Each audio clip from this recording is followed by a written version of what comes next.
Now, on News Talk 105.9 WMAL. O'Connor and Company. Well, we have another speaker designee. Will this one stick? I think it might. We'll give you the details and introduce you to Mike Johnson in just a few moments. Also, coming up a little later in the program at 7:35, we're going to speak with Hans von Spakovsky. Got some ballot issues on the horizon. And at 8:05, Caroline Glick out of Israel, the latest there in that nation. I'm Larry O'Connor alongside Julie Gunlock.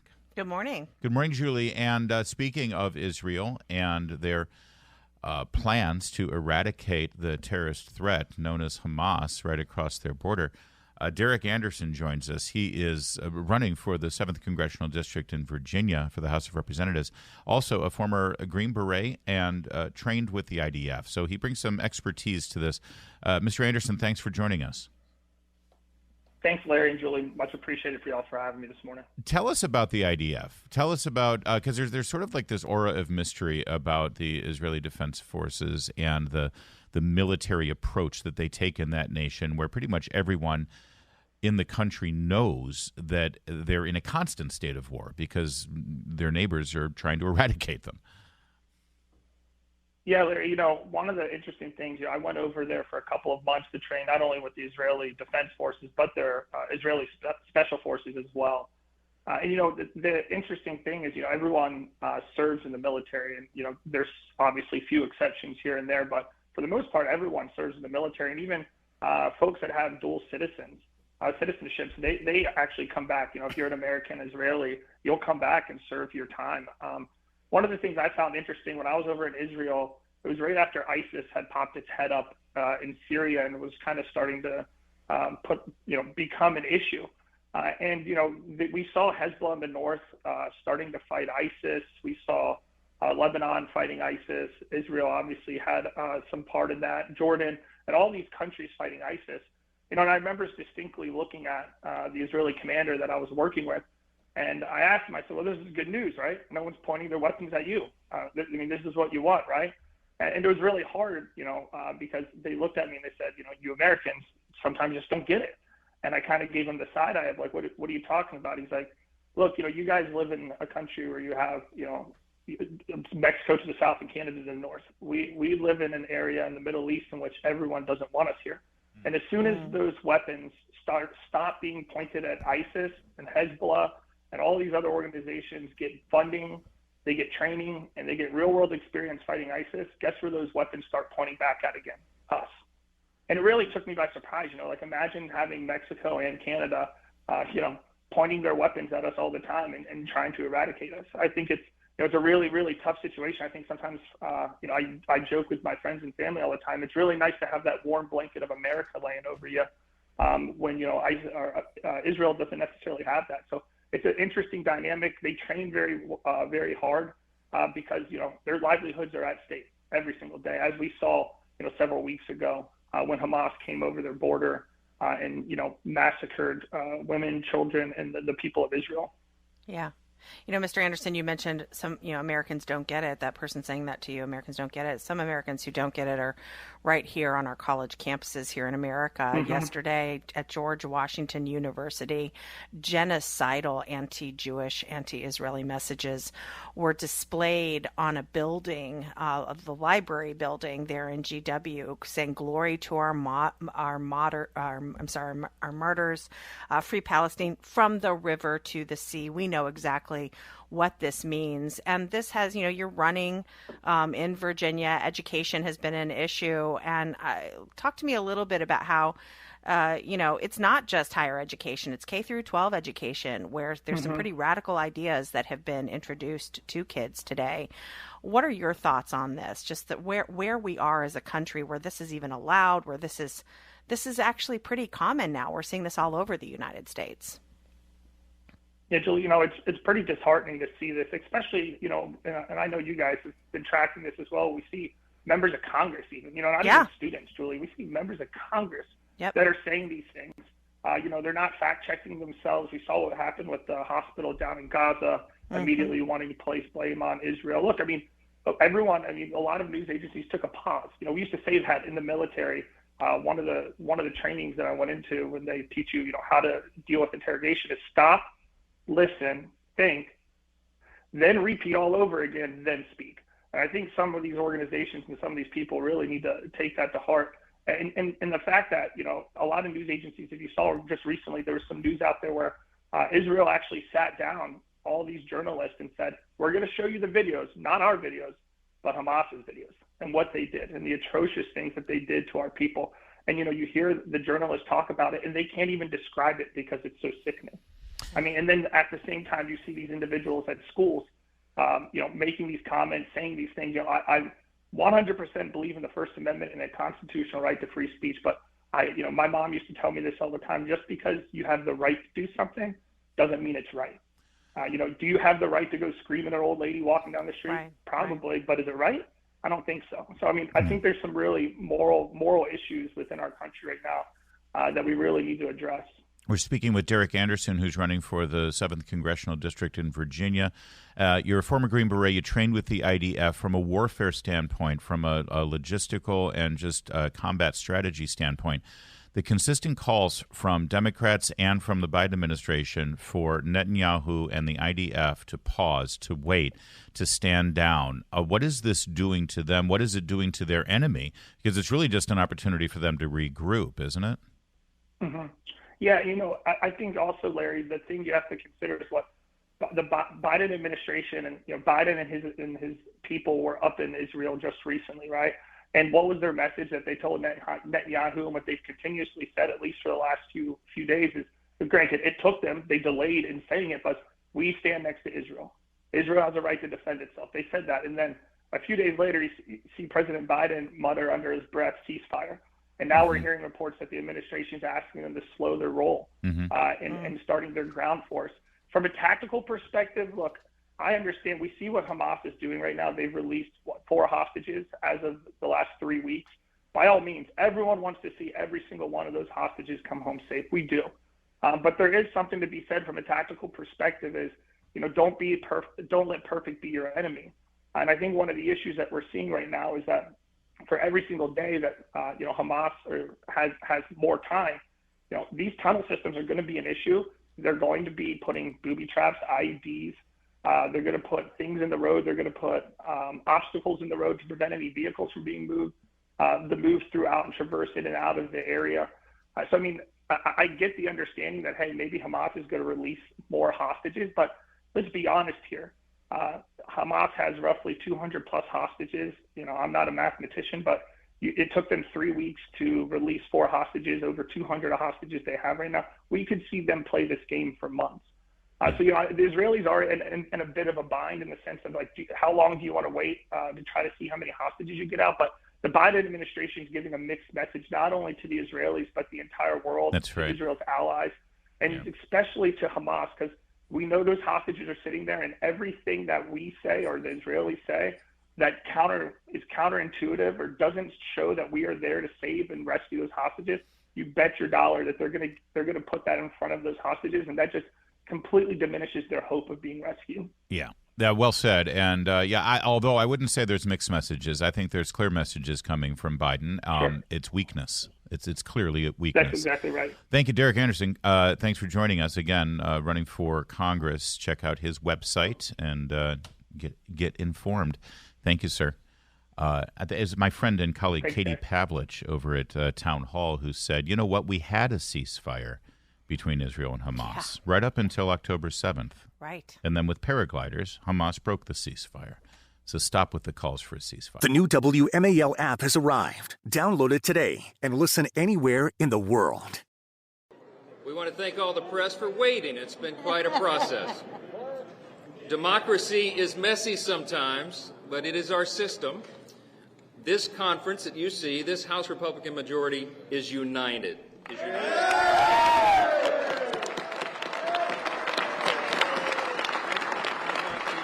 Yeah, they sure looked united. This was last night, late into the evening, if not early morning hours, as Representative Mike Johnson of Louisiana emerged as the latest speaker designee, and he was surrounded there in front of the cameras deliberately by a vast cornucopia and mosaic of the various factions within the Republican Party, from Steve Scalise to Elise Stefanik, two representatives of the McCarthy regime, to Lauren Boebert, to Virginia Fox. Our favorite. They were all surrounding him, and that is sort of it looks as though they've got him. I don't want to get too far ahead of myself. I know. But and people are saying, well, who's Mike Johnson? I actually have met him and spoke with him several times. We've had him on the program. I've interviewed him several times. He is a lawyer out of Louisiana.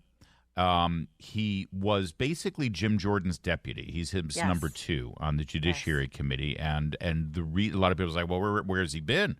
Well, he was supporting Jim Jordan. Yep.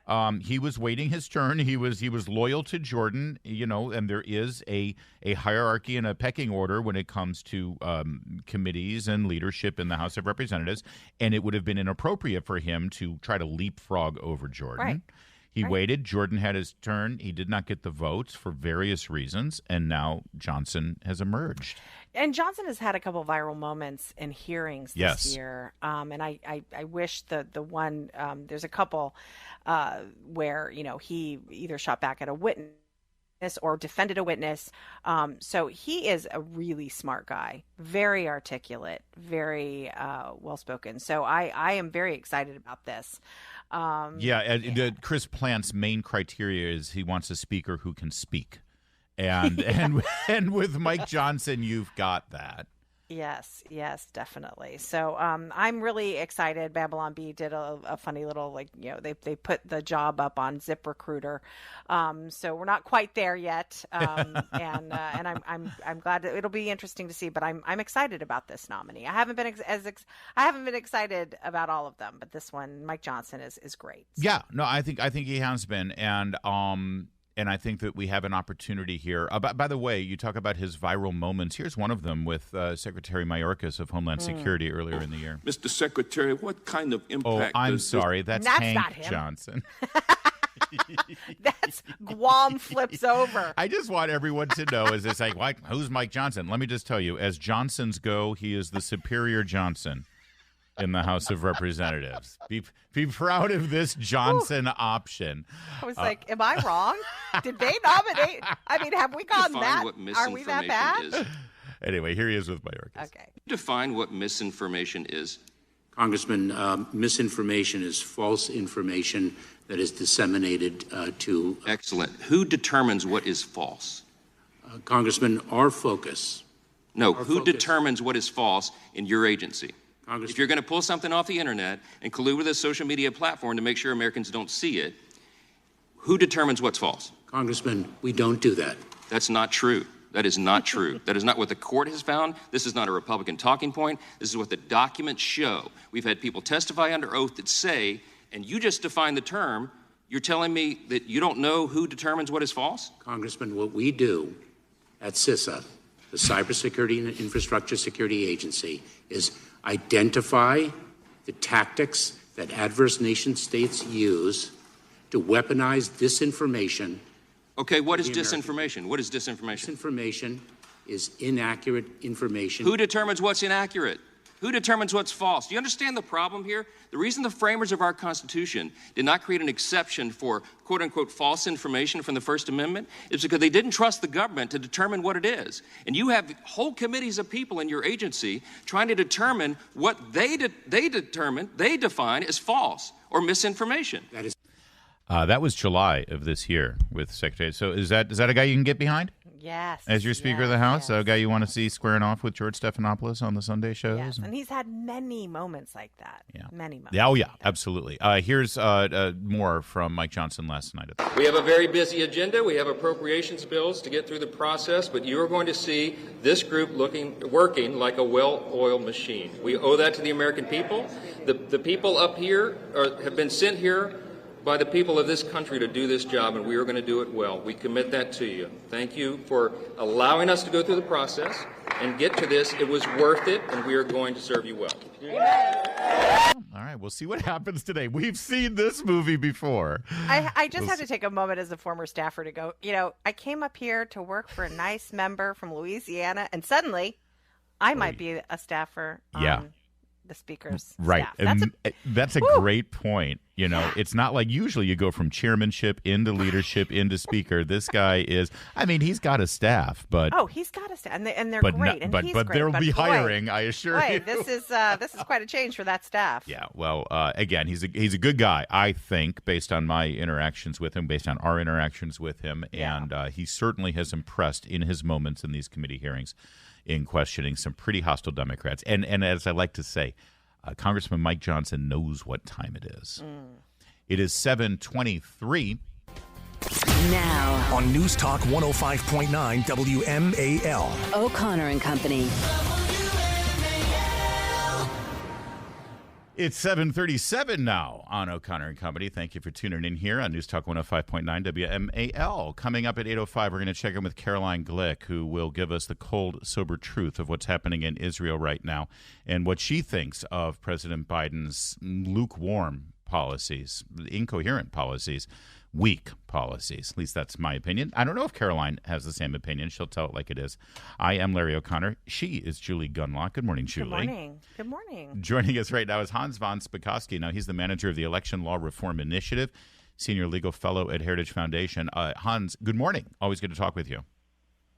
Good morning, Larry. Good morning, Julie. There's a lot we should discuss, but I would remiss not to bring up the latest news in your realm, which is the guilty plea of Jenna Ellis last night. She was one of the attorneys working with Rudy Giuliani after the 2020 election, and in her tear-filled letter that she read to the court, she basically said, the election wasn't stolen, and she was just trying to provide the best legal advice she could, although at the time, she certainly had a different story in Georgia. What's going on here? To me, all these guilty pleas of the lawyers on lesser misdemeanors actually show what a bad, big-time felony RICO case this prosecutor had in the first place. Well, in fact, your analysis is exactly correct. You read the original indictment and very serious felonies charged against all of the defendants, and yet every one of these three defendants who've pleaded guilty have gotten plea deals with no jail time, probation, and either a $5,000 or $6,000 fine. That is a better sweetheart deal than Hunter Biden was being offered. And what's going on here, I think, is very clear. They're lawyers. Without their law licenses, they can't earn a living. And every one of these plea deals has been very carefully structured to not violate the professional rules of conduct so they can keep their law licenses. I was everybody was sort of giving her a hard time for taking this plea deal, but I can't imagine not taking this plea deal, also considering that, this prosecutor is pretty much out for blood. So I feel like she did exactly the correct thing. And I think you mentioning her law license, she can still practice law. That's kind of a big deal. It is. And in fact, she did exactly the same thing already. A lot of people don't realize this, but she's licensed to practice law in Colorado. Mm-hmm. And she did the same thing with the Colorado bar after the complaint was filed against her, ended up paying, I think, a $224 fine and got to keep her law license. So that's what's going on here. Particularly, think about this. To defend these cases, probably they would have to spend at least $250,000 in attorney's fees. Right. So this is a DA who's just looking to get, they want the headlines. Oh, guilty plea, guilty plea, guilty plea to make it look like Trump is guilty. But Hans, and I promise we will get to the other stuff we want to talk about, Fulton County in particular, because you used to be an election supervisor down there. Does anything that you've heard or learned alleviate your concerns that you continue to have or had, at least at the time, about how they conducted the election? No, and no one should take these guilty pleas as somehow legitimating the actual indictment that was filed by this DA.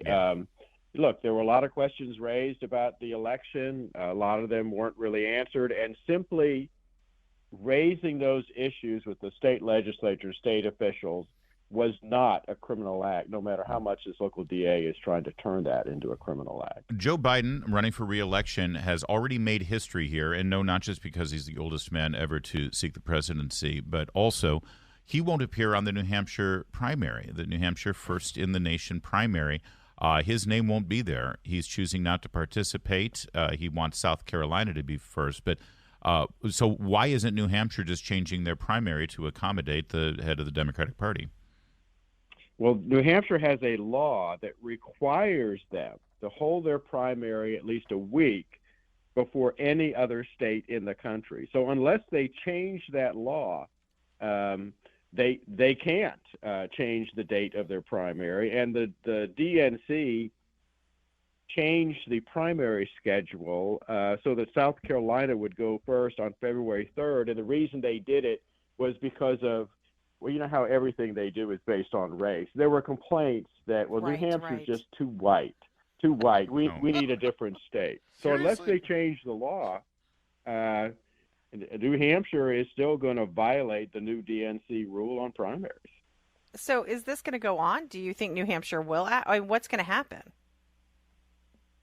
Well, I think the New Hampshire legislature is controlled by Republicans, so they don't really have any incentive. My God, this is huge. To change the date. Julie, now, I got to get myself on that ballot. I could win. I could win the Democrat primary. That would be hilarious. That really would be fun. Yeah. But what folks need to realize, look, yeah, this gets a lot of publicity, but the practical effect is pretty much nil. The reason being that New Hampshire only has 23 pledged delegates.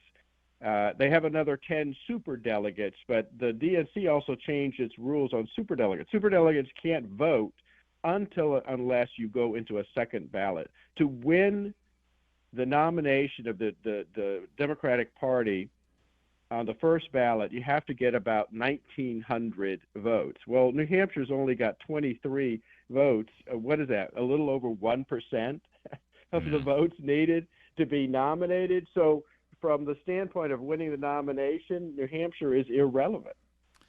All right, Hans, we got to leave it there. Although, I actually, really quick, is this going to change anything in the future? Do you think that, because I know that they've been dying to wrestle this from New Hampshire and Iowa, or because he's an incumbent, it doesn't really matter, right?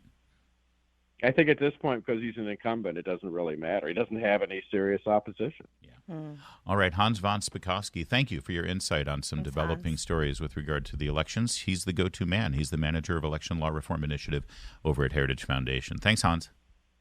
Sure thing, anytime. It is a horrible story, Julie Gunlock, in D.C. It's, every morning we sort of say, okay, what about D.C. crime should we focus on today? Because we could do all 4 hours on the growing crime nightmare in the District of Columbia. But this story really sort of should shock the sensibilities and emotions of anyone. A daycare teacher strolling with 24 little students is the wrong word to use here, Washington Post. It's daycare. These are toddlers. Yeah, if you've ever seen these, this is common around Washington, sort of the professional areas of Washington.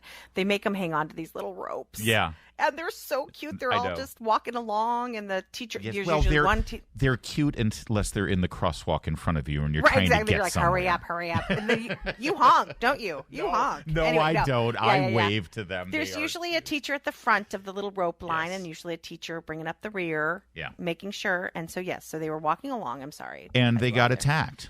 They got attacked by a criminal vagrant, probably strung out on drugs or with mental issues. But Muriel Bowser and the district council, they call them our unhoused neighbors. So did the Washington Post, by the way. Did they? Yeah. Yes. One of the unhoused. They're literally reporting on this horrifying situation where these kids are traumatized. The teachers are traumatized. These teachers were beat around the face and head in front of these toddlers. And they're like, this gentleman is unhoused. Yeah. Yes. He's unhinged is what he is. Yes. And but living on the street because of the policies of this government, of the District of Columbia's government. Here's what it sounded like. It was caught on video from somebody's Ring camera.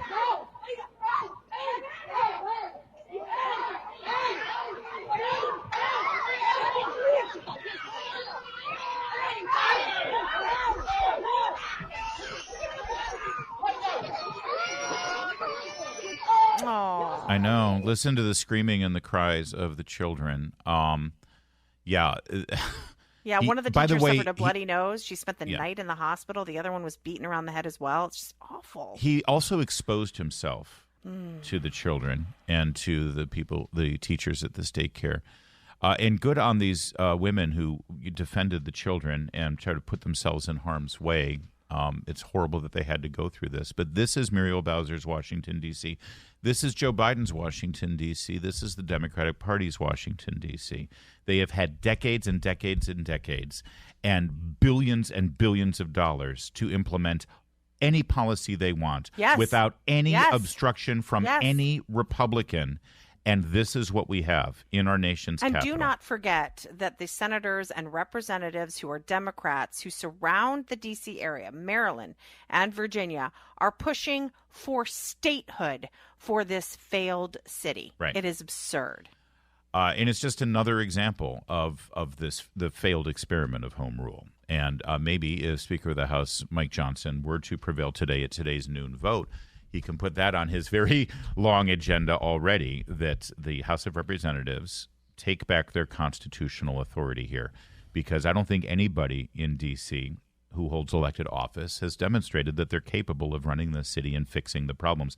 The last time I checked, the chairman of the district council swore under oath to the House of Representatives Oversight Committee that there was no crime problem in Washington, D.C., And when he came on this program, he said if there is any issue, it's the Republicans' fault. And again, I want to reiterate, there has not been one Republican elected official with any authority or influence in Washington, D.C. for decades. And we have now reached the point, Julie Gunlock, where longtime residents of Washington, D.C. are pining for the good old days when Marion Barry was mayor. It's 7:53.